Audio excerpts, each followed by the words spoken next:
मला लिहून द्या, तुम्ही मला लिहून द्या, तुम्ही 6:30ला दिलाय हॉल, आत्ताच लिहून द्या, आत्ता लिहून द्या, तुम्ही 6:30ला हॉल दिलाय.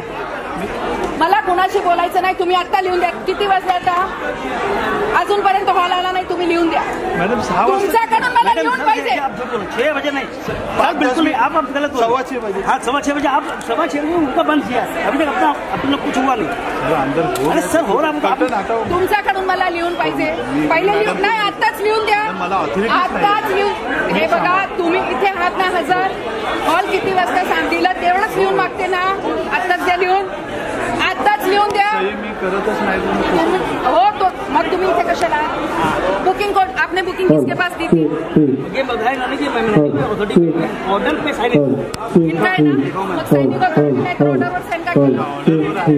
आता हे ऑर्डरवर साइन आहे ना. नमस्कार दर्शकों साथियों, मैं हूँ शशि शर्मा, आप देख रहे दबंग खबरें.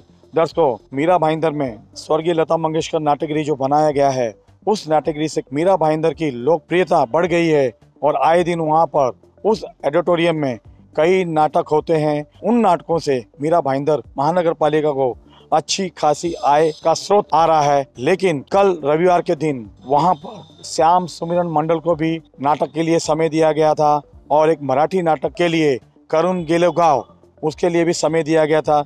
दोनों ही नाटकों में कहीं आपस में विवाद हुआ और विधायिका को बीच बचाव करना पड़ा. विधायिका गीता जैन उस जगह पर क्रोधित नजर आई और उन्होंने महानगर पालिका के कर्मचारियों को वहां पर लताड़ा, क्योंकि श्याम सुमिरन मंडल को जो समय दिया गया था देखने के लिए लोग थे, वो नाराज होकर आधे लोग चले गए, जिससे श्याम सुमिरन मंडल का काफी नुकसान हुआ. आइए जानते हैं इस विषय पर यहाँ की उपायुक्त कविता पिंपले जी से क्या कहना चाहेंगी, क्या प्रकाश डालेंगी. नहीं, बात ऐसी है कि श्याम सुंदरन मंडल जो है उन्होंने हमारे पास बुकिंग ली थी, उनका 5 बजे से था.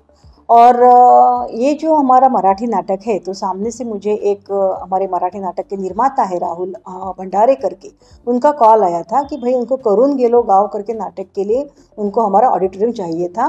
वो 6 तारीख को ही. तो फिर 6 तारीख को हमने दोपहर को उनको वक्त दिया था और उनको बोला था कि भाई आप 5:30 बजे तक उनको ख़त्म कर दीजिए करके.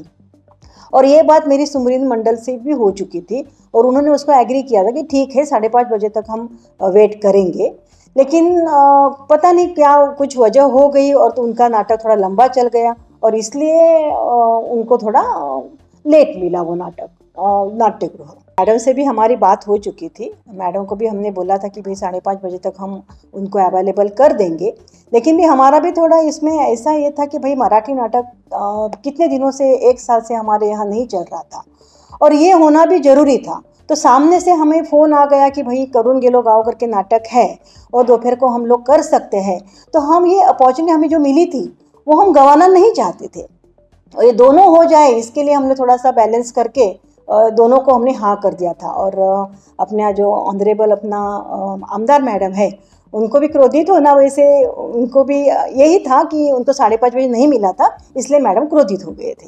दर्शकों, उपायुक्त कविता पिंपले जी ने बड़े ही विनम्र स्वभाव से मंडल से माफी मांगी है और दिलगिरी व्यक्त की है कि उनकी वजह से जो नाटक मराठी नाटक था जिसे दोपहर का समय दिया गया था और उसे 5:30 बजे खाली करके श्याम सुमिरन मंडल को देना था. लेकिन नाट्य रूपांतरण जो होता है उसमें समय लग ही जाता है क्योंकि उसमें समय सीमा नहीं रहती है. लेकिन महानगर पालिका के कर्मचारियों को ध्यान में रखना चाहिए कि दूसरों को भी हमने समय दिया गया है और उनके आने वाले देखने वाले जो लोग हैं जिन्होंने टिकट लिया हुआ है वो भी कहीं दुखी होकर वापस जाने को मजबूर हुए थे और उसी का परिणाम था कि यहाँ की विधायिका गीता जैन को बीच बचाव करना पड़ा. क्रोधित नजर आई, उनका गुस्सा भी जायज था. उस गुस्से को उपायुक्त कविता पिंपले जी ने जायज बताया है और उन्हें दिलगिरी व्यक्त की है. जे हिंदीचे नाट्यरसिक होते त्यांना थोडा वेळ थांबावं लागलं आणि त्यामुळे आम्ही मनपा प्रशासनाच्या वतीने खरोखर आम्ही दिलगिरी व्यक्त करत आहोत.